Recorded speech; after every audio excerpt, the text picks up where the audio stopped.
ఇప్పుడు no cost cough syrup తో 60 రూపాయల విలువ గల ఇన్హేలర్ పూర్తిగా ఉచితం. దెబ్బకి దగ్గు జలుబు మాయం.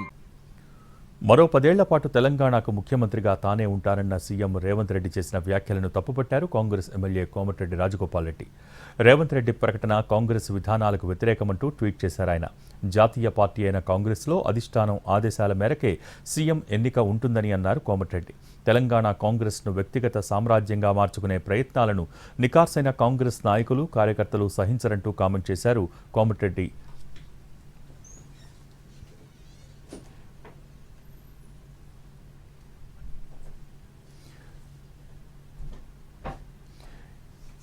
ఇటీవల జరిగిన మంత్రివర్గ విస్తరణలో మంత్రి పదవి ఆశించారు కోమటిరెడ్డి రాజగోపాల్ రెడ్డి. అయితే ఆయనకు నిరాశే దక్కింది. దాంతో ఆయన ఈ తరహా ధిక్కార స్వరం వినిపించి ఉంటారని పార్టీ వర్గాలు అనుకుంటున్నాయి.